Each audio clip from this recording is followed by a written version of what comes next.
Watch Who?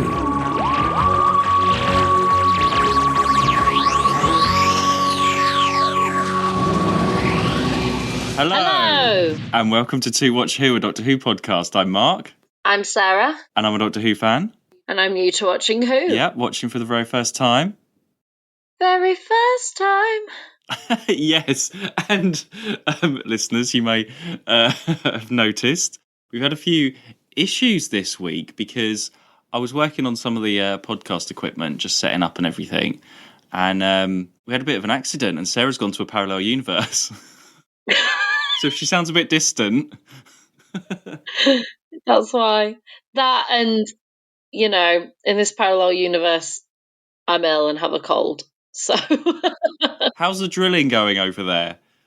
That's not helping with my cold. No, so I mean, I've managed to stop everything here for the moment, but you've got all the drilling and the lava and stuff your end, so I hope you're all right. Thanks. I don't think you can make it back, unfortunately, but... Oh, great. Thanks, Mark. Just abandons me here. I'm working That's the story of my life. Well, okay, we will do the podcast and then we'll work on the Earth's crust and sort all that out, okay? That's the order of things, right? Okay. I'm going to apologise now if I sound really lethargic to everyone. Well, it's really hot over there, isn't it? You've got all that and you've got the Primords and you've got all the Petra trying to sort out all the electricity. Anyway... That's exactly what it is. So you should have stayed at this end. I'm all right with... I've got Greg and everyone here. Anyway. So it's Inferno this week. We had a few mentions of Inferno last week, because Chris last week loved Inferno, but we weren't talking about Inferno, were we? But now we are.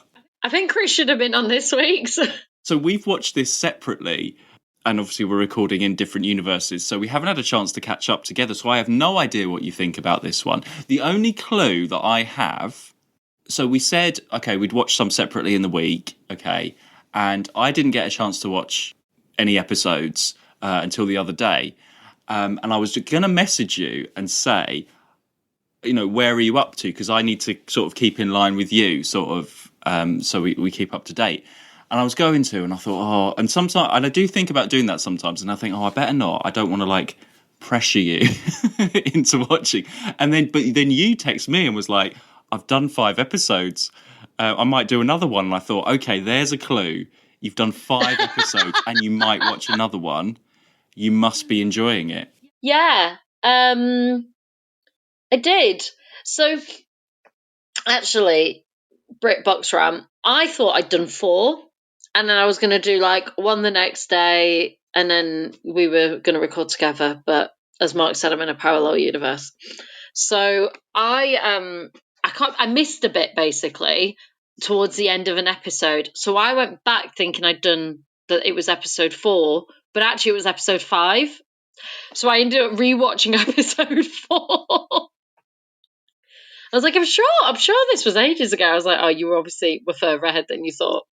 Well, this is, as you might have gathered, a fan favourite. It really is, I think. Yeah, I can imagine. And I was sort of indifferent. I've really enjoyed it, actually, this time round. Again, I was worried that it was long, but I think we've got past that issue. We have our setting again, industrial, very similar to Ambassadors, very similar to Silurians. I've noticed that watching these in order, that it is very samey every week, but that's sort of what the show is now at the moment. Yeah, I'm very bored of it being the same. I'll be honest. Like you said, it's either a location thing or generally the storyline thing. It's like they're doing some really experimental thing, something will go wrong. That is the storyline. And I mean, okay, Doctor Who likes to repeat its storylines, but it's the same every week. Yeah, so you got Sir Keith, Professor Starman, you've got the conflict, someone wants to, be very cautious on whatever they're working on this week, the other leader. I mean, but we've had that before. I mean, we had that in Fury from the Deep with Robson and the drilling and the pipe and stuff there. You had that in the Silurians. You had that in, I've written something down that I can't read, but you've got it again and again and again. Oh, Clent, like Clent in the Ice Warriors. Even back then, you've got that leader, that one that won't listen to anybody. You've got your Lady of the Week, Petra. Yeah. Well, she's better than that. What's her name last week in the Ambassadors? Oh, yeah, I really like Petra. Okay, I just want to go straight into Petra here a second, because when she turned up, I was like, oh, is she going to be, is she a Miss Garrett or is she an Ambassador's technician? And I don't know. I like alternative Petra. I don't like my universe Petra here. I just thought, okay, she's this forced, glamorous scientist. I shouldn't say this really. No, I'm not going to say it. I was going to say she's got a face like a smacked ass. But I like her. And what's his name? Is it Rory or what's the guy? The guy. Greg. I don't know where I got Rory from. Bloody hell. Oh, so this would be a struggle. I really like Greg, and I really like their little relationship. I've got time for that. Hi. How do you do? All the better for seeing you, Petra. Perhaps you could help me settle in the place. How do you mean, Mr. Sutton? Well, show me round, dash off a few letters. Well, we find out that there's this thing going on. They're drilling. You very quickly find out the roles of the different people, and Greg comes in. He's quite sexist though to Petra. I thought you might be annoyed at that in Universe 1. I could tell he was it's 60s flirting, but she's having none of it, and I appreciate it. Considering that her boss is a dick, I really appreciated that she wasn't just some flimsy woman that just she does what her boss tells her to do. Do you know what I mean? But she still has her own mind, and you know that from that interaction. She doesn't just do everything that she's told. It took me a little bit of time to warm to her, I think. And also, they've got all these conversations going on. There's all this drilling in the background. I couldn't hear a word she was saying at the beginning. It's weird. I watch it with subtitles on Britbox. Really? Yeah, I don't know why. It must come on automatically, but that's never an issue for me. Because the subtitles on Britbox are really weird. They're not consistent at all. So every now and then, I'd say it happens at least once an episode. The subtitles are literally a split second. They've not lined it up to the end of the set, their line. So you get the rest of I don't know, maybe they're making a long sentence, or imagine they're doing something long. They'll start and they flash up really quick and then go. You don't have any subtitles. And then the second half of that sentence appears, and it's like they haven't extended the text for long enough on the video. It's really funny. It always makes me laugh. Okay, so then you got the maintenance man, and there's something going on, and we've got green equals bad all the time, doesn't it? And he's been taken over. Something happens to him. He comes in to do some maintenance and obviously touches some green stuff, and something's going on. So that starts. So you got our first sort of murder. The Brigadier's already there. The Doctor's already there. It's already set up. It's not like they've been called in. So we see the console again. And that is the actual original 60s console still. Wow, okay. So it's still, it's still been used. William Hartnell's been around there. Patrick Troughton's done stuff on there. Yeah, it is. You're right. So with Jamie and Zoe, they've flown. Oh, yeah, they've been on that console, haven't they? And we haven't really talked about, because the Doctor's trying to work on the console. We haven't really talked about that he is an exile. He is a prisoner on Earth. And I think we've sort of forgotten that already, haven't we? That he's not, he says in this conversation with the Brigadier, he's a free agent. He's sort of working for UNIT, but he is trying to escape. That's his aim, isn't it? It's an interesting one, because actually, is he a free agent? I mean, they've come to some sort of an agreement, a deal, but UNIT supplies him with everything that he needs. He can live. He has the car. He's got lots of stuff. So he's obviously to some extent employed by UNIT. He obviously doesn't feel, because his whole character, and this is established in the last season with Patrick Troughton, his whole character is running free through the galaxy. That's probably why he doesn't. But actually, he gets a pretty good deal with UNIT. Well, he's only there, really. He's in this, he's probably there to advise on whatever this drilling is, because he knows all the people. He knows Mr. Sutton and he knows all the regular people there. He's obviously been there a while, but he's just there to use their power. He just needs the nuclear power or whatever to plug the console in. And that's the only reason he's there. He would just go wherever there was, and obviously Unit's got access to all this facilities that he needs, and Liz is helping him. So he's stealing power. He drives. I like it when he drives Bessie. And he's got his little. He's invented the what is it called? Radio control garage door, basically. Yeah. But the thing is, though, and Liz uses it all the time as if it's like this amazing. Surely they had radio control garage doors in the 70s. It's like, and it takes so long to open. You can just open it by hand. Radio control garage doors do take a while to roll up, Mark. Maybe that's where they got the idea from Doctor Who. They're like, oh, we can do that technology. But it's weird. It's like even Liz is like, this is amazing. And it's like, you're like a scientist for UNIT and you're working on all this nuclear stuff and you're impressed by a radio control garage door. I don't know when radio control garage doors came in. Someone can tell us, I'm sure. By watching this, it seems like they haven't been invented yet. Anyway, so you've got this mutated mechanic on the loose. And then the Doctor's experimenting with the console, so you have him whizzing off and doing all the, special effects time and wibbly wobbly face. Do you know what annoyed me? I'm so harsh on Petra already. I'm so sorry, everyone. When she's running, she has a really annoying run. She's like, oh my God, Mark. Oh no, I can't help it. I'm well bad on Petra. But then they have a moment because I don't know, something starts going off. There's lots of dry ice, and she's like, he runs off after or something. The emergency starts, and then we see the green guy, and that's the end of part 1. So it's all started ramping up.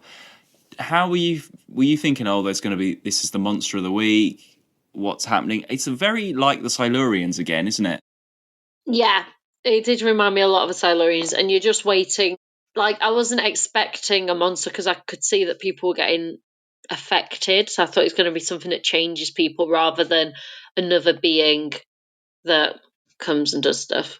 And you have into part 2, the unit soldier gets infected as well, a bit like the caving guys. Something's happening to them. They're going a bit primeval, aren't they? We get all of this action then, industrial action. Of course, the Doctor and Brigadier have to have a chat on the rooftop of the industrial thing on location. And then he's got to run a lot. You have a chase and you have a run, and all this stuff. All on these rafters and metal ladders and things. Of course you do. I really like the locations shoots. Again, though, similar location to where we've been for the last however many number of weeks. Some sort of like nuclear site, same as last week, or some sort of factory. Like, that is where this all seems to be. The unit soldiers every week, so of course you've got to have some stunts every week. You've got to have some gunfire, you've got to have some fights, you've got to have people falling off things. It's the action of, that's what this series is doing. But yeah, I agree, yeah, it can be a little bit samey. You have the Doctor then talking about Krakatoa and the volcano and stuff, so we're getting a bit more of the story there. What I was trying to work out, and I'm jumping ahead a little bit, it's never really explained. Okay, they're drilling into the Earth's crust. That's the concept. And then there's this green stuff. Okay, you get it on your hands, you touch it, it turns you into these creatures. It turns you... But what, like the guys in the first one do, it turns them in, it sort of takes them over as if there's something controlling them to do the controls or to turn it up or something. It's never really explained how that works, if you see what I mean. Okay, yeah, you can touch something and mutate, but it's touch something, mutate, and it affects your mind that you have to change the controls or do something. I was trying to make that link. It's not very clear as to, other than maybe they just go so crazy, it makes them go so crazy that they act out, but it's not a very clear thing what it turns them into to do. And actually, it's not even clear, like, how long it takes someone to become infected, because some people it seems to happen within like a few hours, but then that crazy head scientist guy, it seemed to take him like days and weeks maybe. Yeah, he takes a long time because he touches things. He's really annoying. He's obviously annoying person of the week. Then we shall just have to wait till it cools down a bit, won't we? Well, I doubt whether it will cool down. And who the devil asked you? I was just venturing an opinion. Based on what? Krakatoa, actually. Okay, so that's going on. And then the doctor's like, well, okay, fine, I'm just going to carry on with my experiment. He sends Liz, right? He wants to get rid of Liz because he wants to try and get away in the console and stuff. So he's like, Liz, put this stuff in the computer. So Liz is like, okay, I'll just walk over there. She puts her coat on, she gets her bag. She looks like she's going out shopping. She's going out for, I don't know why she needs a coat and her bag, her handbag, to go over and do the computer. It'd be raining. Yeah, maybe. Anyway, she's done up, ready, and you see her walking over, and then they realise that, okay, he's trying to get away. And luckily it takes Bessie and the console. So you've had 2 episodes of sort of learning what's going on. Okay, this is heading towards something bad with the drilling. You've got your characters. Okay. And then when the Doctor wakes up in this other universe, that is a really good twist. That at least that pushes something different. That does something different with the story. When the Doctor then... really the first clue is when you see alternative Liz. Evil Liz. Was that a shock to you? It was, yeah.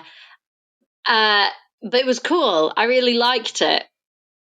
I really like going to this alternative multiverse. She's got her dark hair. She's in her uniform. And then alternative Brigadier with his eye patch. So my first thought there was ding dong. What, the Brigadier? Yeah. I was like, oh, hello.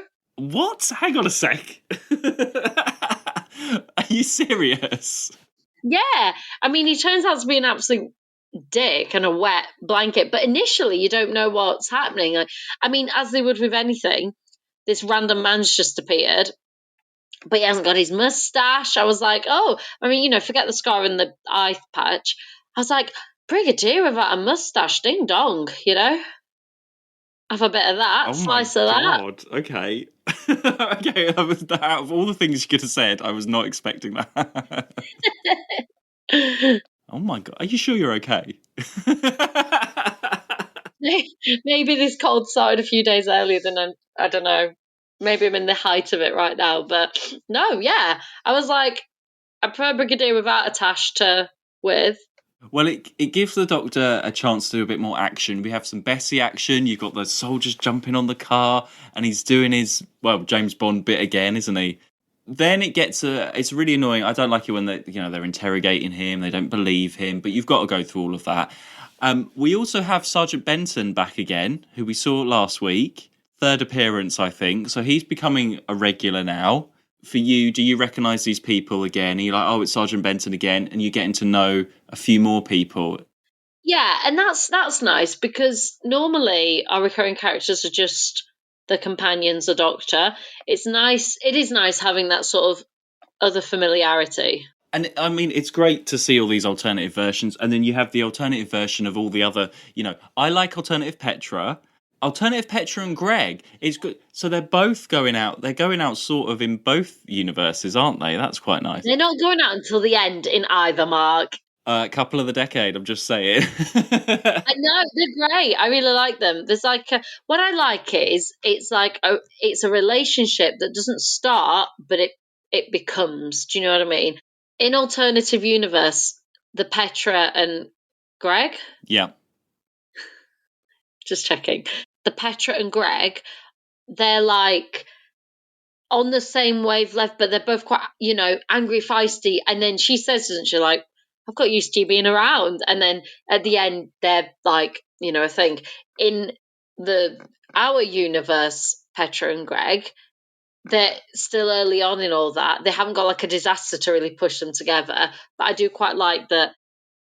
She does know the sense. She hears what he's saying. She does believe him. Her job, I guess, and she's worked with this man for years, is to listen to him and be his assistant and do what he says. But love wins. And I like how they've changed him. So the Greg in Universe 2 is in his suit and everything, and he's sort of a bit more scruffy in the Universe 1.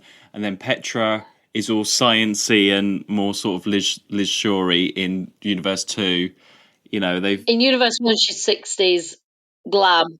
And then Starman is in his sort of 60, is white as well in this other universe. It's funny we say 60 still, isn't it? Because we're in the 70s. Well, only just, aren't we? 1970. Only just so, yeah. But, I mean, the fashion is what the fashion is. The fashion is very 60s, what the girls are wearing. It hasn't changed yet, has it? No, it hasn't got there yet. No. And then you almost have the Doctor convincing evil Liz. She's starting to believe him a little bit. They're ahead with the drilling, aren't they, there? So you've got this disaster looming in Universe 2. I was thinking, why doesn't he just show them the console to believe? But they do mention it later on. They just don't believe him and he's in the cell. But it kept my interest throughout. This didn't feel any kind of struggle. No, same here. Because you've got the parallel stuff, it just helped. You've got something different throughout. You've got that switch that we always need towards the end of a long story. You need something else new. Yeah, I agree. And then the Doctor's trying to stop, them sort of breaking through the Earth's crust. I was going to ask, actually, I really liked geography at school. Right. Doing, like, volcanoes and stuff. I thought that I really liked, and we always had a volcano project. That's all you had to say. I thought you were going to start a story. Well, no, the only thing, because whenever he says volcanoes and stuff, we always had to do a volcano thing where I mean, it's not really geography, is it? It's more like art. You had to build a volcano and then have make a lava thing. We always had that project to do. We never did that project. I remember learning about volcanoes. I remember seeing like a picture where they show the rock and it going down and how it works, but we never did that. Right, I had a good time. Well, I had a good time. Like year 7, year 8 geography, I had a good time because you get, when you get like sat in certain, but they always sort of try and mix you up so you don't talk. And I was sat. I remember because I had Lisa one side of me and Reese the other side, and they were like not people that I would hang. I was put in between them because they're not people that I would normally talk to. But we got on really well and just chatted quite a lot. So we had a really good time in geography. I remember that. That was like my table in geography. And I also remember in geography, I've still got it somewhere. Oh my God, this is so cringe. I remember one lesson. I don't know. I'm probably way too old. No, I don't know, GCSE or something. This girl Jade in my class, she passed around a note. You just literally pass around notes sometimes. She passed around a note and it just says, "Hi Mark, what's your favourite Spice Girls song? Mine is Goodbye." And I was like, "Hi Jade." Yeah, I don't know what to say. I remember getting that in geography. That's anyway. so funny. So in my school, one of the geography teachers had a glass eye.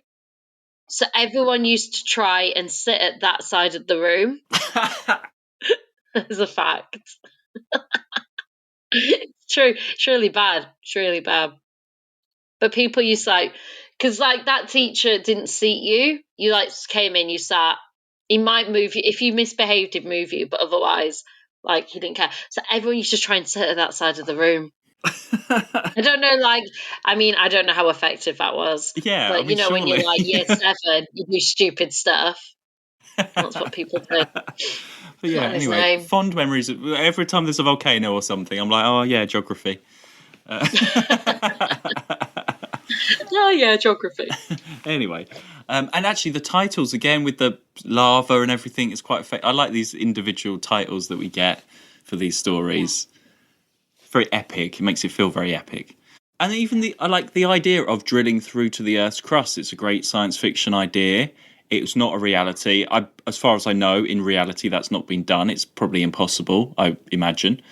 I don't know. I don't think it would be. I just don't think we'd want to do it. I mean, we do mining at the minute anyway to get resources from the earth. Yeah, no, but what is it?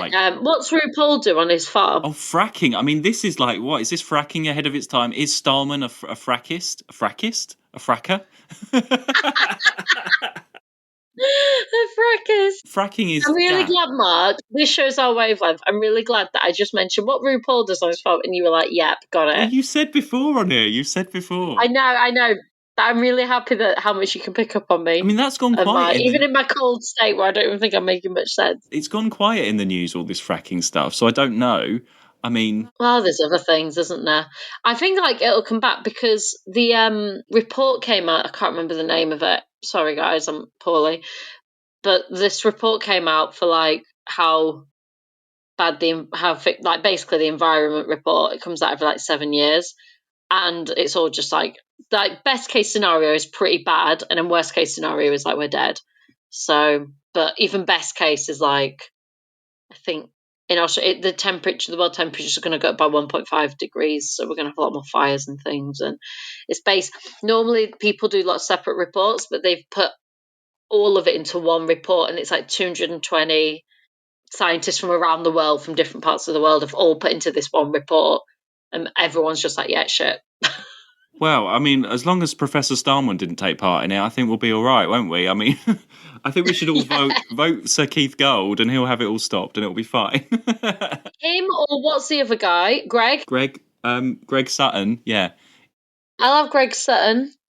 I like Greg. Greg's on it. Yeah, he's realistic. He knows. And I hope Petra probably typed up the report. But no, it's good. It's still got its morals for Doctor Who. It's still got that moral thing that it's always had, hasn't it? And I was thinking, season 7, it was only 7 years ago and Unearthly Child was on. And if you imagine how television has changed so much since we started that to this. Yeah. And the world. I mean, like, all right. I think, like, the later we get, the more, like, advances there are in the world. But even at this point, like, we've just had someone go on the moon. When we started Doctor Who, that wasn't a thing. I think, like, we're now in colour. That, when it started, this was still black and white. So even within, like, the world, so much has changed and so much has become, it's easy when they put these years up that are like years that have just passed with us, and they're doing all these fancy things, you can understand why they felt like in the future, in 20 years, we'll be doing this, or in 40 years, because everything was moving so exciting and fast and new stuff. Back to the story. You see the sort of decline of Universe 2, and it all goes wrong, and there is no hope. There's not even an answer. The Doctor can't save them, and you get all these other creatures. How effective do you think they're called Primords? How effective do you think they are? Because when Benton transforms, that's quite a good moment, isn't it? Yeah. Do you know what? There was only one point when I thought they looked really bad, and it was the very, very last scene when he's dead on the floor, and you could obviously see it was a mask. That was the only time where I was like, oh, that looks a bit poopy. Like, you can tell he's wearing a mask. Whereas all the other times, I thought, like, it was really clever makeup. Maybe not like, but like, I mean, it's obviously like, I wonder whether it was like a prosthetic-y sort of thing they put on. I thought it was really good. And also just really simple. They go green and hairy. It's enough to get that message across that these things are happening, and you don't need a massive alien, Silurian-y thing really to. It's within. It makes it still believable in a way. It's not so. Well, it is far-fetched, but it's not. They haven't gone way over the top and made them like silver or something, No, but you can tell this is something that's transformed and different, and it works. It's effective. Okay, so I'm just carrying on going through my notes. I've got I think Sutton goes in to try and stop. This is alternative universe. Sutton goes in. I've put there's a dry ice fight because you've got the Doctor, Sutton, and Starling, and they're all in their sort of radioactive suit things, having a bit of a fight around in the dry ice. Bit of action there. Did you notice their name badges are massive? Like Sutton, it's like huge across, probably so then the viewers can see who's fighting. It's massive. It takes up his whole chest. It says Sutton. I didn't notice that. That was funny. And I've also written Petra and Greg love Beyond Universes. And they get Benton, and so you're seeing sort of the consequences of everything happening in this other world. And then in episode 6, they're starting to work together. The brigade leader, alternative brigadier, he is a really good villain. He is. In fact, he could be up for villain. I think he should be. Yeah, I was thinking that when I was watching. I was like, really is. Like, you really hate him. And the thing is, I'm not a massive brigadier fan anyway. But, like, I just don't think he gets the Doctor, and I don't think... And that's kind of the point, I think. He's so army that he can't see beyond what the Doctor can do and what the Doctor is. But I really appreciate our brigadier, because the brigade leader is a dick. He's great, and he's got to be... Because you can't feel sympathy for him. It's just... No, you don't. You don't feel any sympathy. Apart from when I first saw him and thought ding dong. That's it. After that, it was like a sharp decline. But you feel sorry for alternative Greg, Petra, and Liz, though, don't you? I don't feel sorry for Liz. No, because she does believe eventually, and she shoots the brigade leader in the end. Let him go, brigade leader. We helped him. We've every right to go.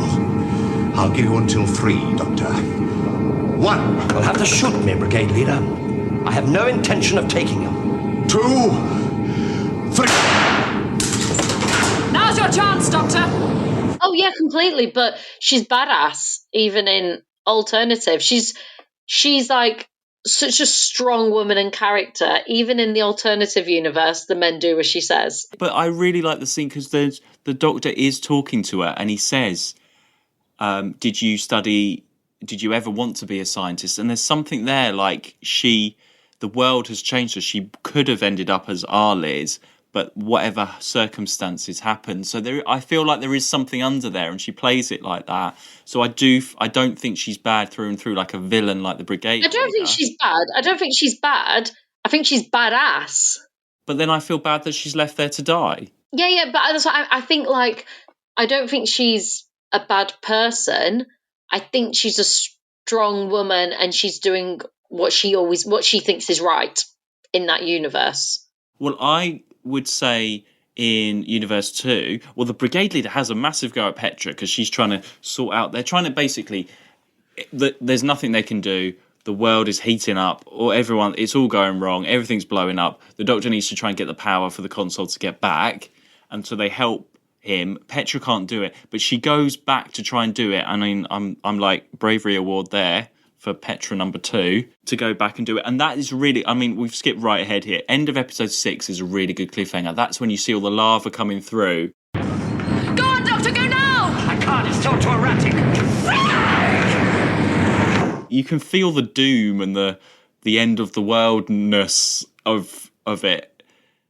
And and it is going to happen because it's not like the Doctor Who where he can save the day there. And I think that's what sets this story out. If you just had the drilling and the primords and everything, then it really would be Monster of the Week and everything. You need that parallel universe element and the characterizations.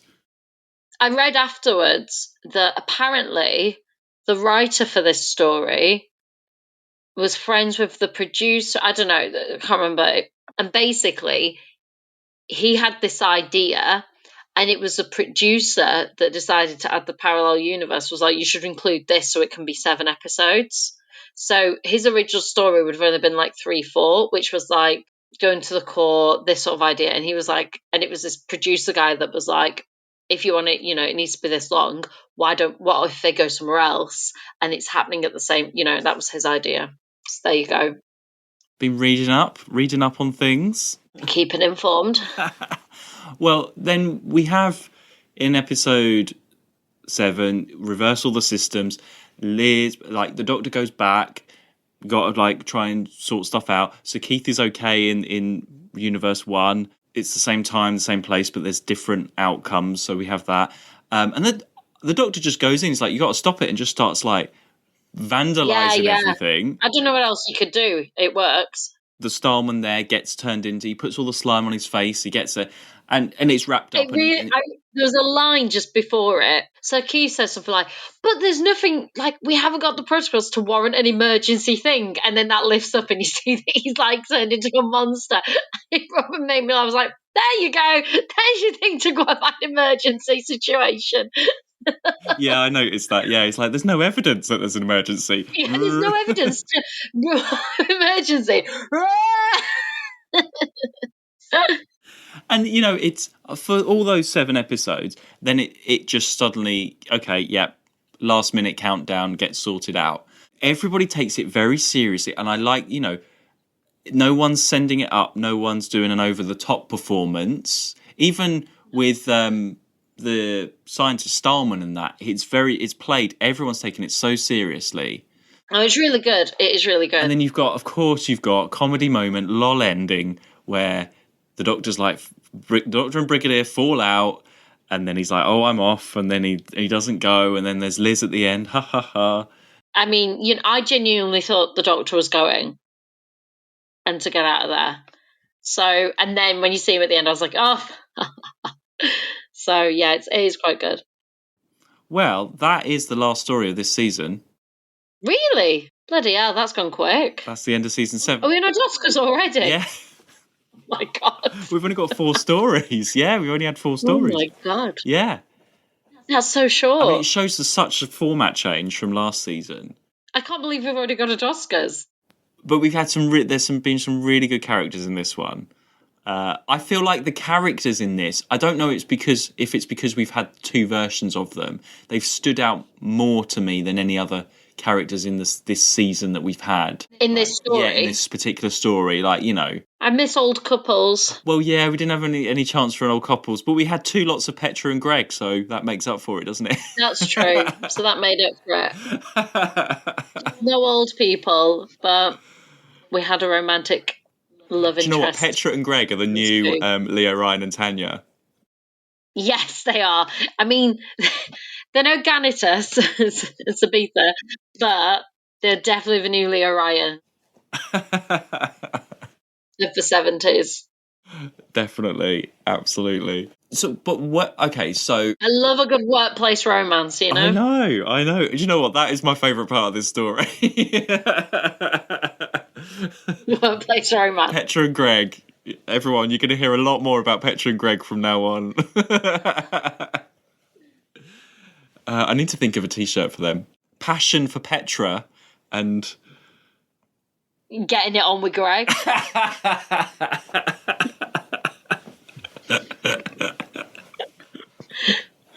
That's it. That is it. Okay, so we finished this season. Where would you like the next? How would you like things to develop? Say season 8. What would you I want like? them to get off Earth. I want them to get off Earth and get away from UNIT. You've asked me when I'm poorly, Mark. Okay, this maybe not a great time to ask everyone. I want to see Liz in space. You want Liz to go into space? Okay, yeah, because she's not been in space. And okay, so we've had Liz, Brigadier, and sort of technically Benton have been in like all a lot of these stories. Yeah. Is Liz a companion for you? Yeah. Not the others for some reason, though, because they're part of UNIT, I guess. So I just think of UNIT as a base. And still no actual police box we've seen yet. No, but it's nice to see the console. It reminds you that it's Doctor Who. Great, okay. Well, we won't go too much in it because I know you're not feeling well, and you've obviously got your universe is about to end anyway. So, I mean, of course, do what you get can. Me back? Do what you can. Maybe your Petra can do the electrical stuff. I mean, if you give her a hand or whatever, might help out. I'm going to just make sure everyone's not going to drill anymore this end. Okay. So we'll be all right. I'm too old to even fight. Yeah, sure. But you did like this story. I'm just going to say, everyone, Sarah might not sound very enthusiastic right now, but she did enjoy it. And I did enjoy it. I might not sound it. It might sound really negative. I'm sorry. But I did enjoy it. The drugs are wearing off now. Every season we get through is another plus for me. So, yeah, I need to lie down though now. Okay. Okay. We'll wrap it up, and so yeah, we'll be back with the Oscars next time. We'll have a bit of a think about who we're gonna nominate. Yeah, Sarah's really about to collapse, so we better go. You can follow us on Twitter and Facebook at twowatchwho. And you can support us at buymeacoffee.com/twowatchwho. See you then. Bye. Bye. To watch who?